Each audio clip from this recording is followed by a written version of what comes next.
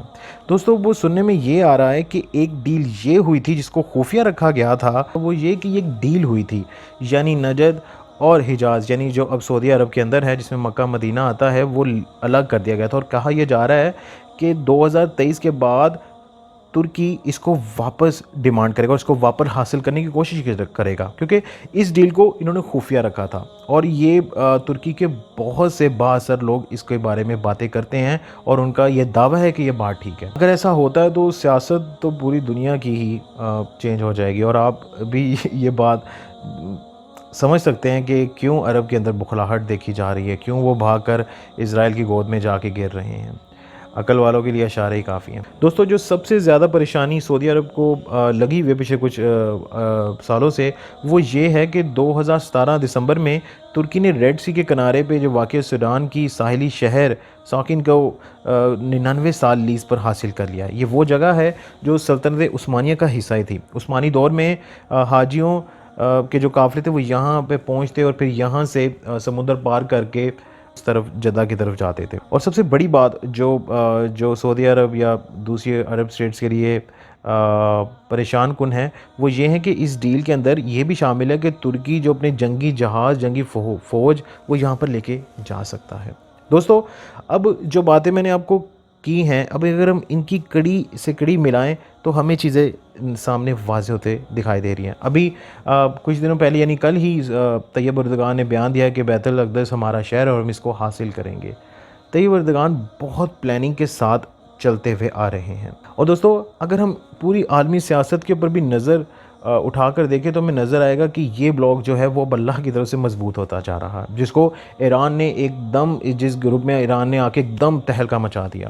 یعنی ایران پہلے دوسری سائڈ پہ کنسیڈر کیا جاتا تھا انڈیا کے ساتھ، جو چاہا بار ان کی بندرگاہ ہے ادھر سے انڈیا کو نکال کر ایک دم آنا، اس نے تو پوری سیاست کو ایسے تہس نہس کر کے رکھ دیا، اور جو سوچنے والے وہ تو اپنے قریب کوئی آخری جنگ کی تیاریاں ہوتے ہوئے دیکھ رہے ہیں، باقی اللہ بہتر جانتا ہے۔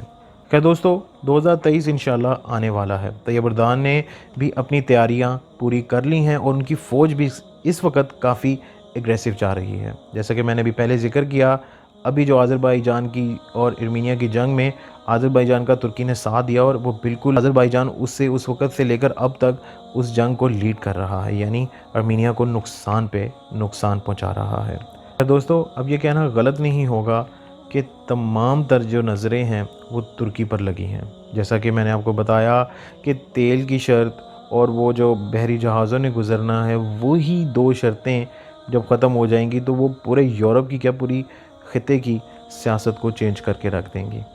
اور جیسا کہ میں نے آپ کو ابھی بتایا، جو خفیہ ڈیل جو بھی منظر عام پر نہیں لائی گئی، جو مکہ مدینہ حاصل کرنے کی بات کی جا رہی ہے، اگر وہ ہو گیا تو یقیناً عرب کی تباہی ہے۔ اللہ سے دعا ہے کہ اللہ ہمیں راہ ہدایت پر چلنے کی توفیق عطا فرمائے، ان لوگوں کی جن پر اللہ نے اپنا انعام فرمایا، نہ کہ ان لوگوں پر جن پر اللہ نے اپنا غضب اتارا۔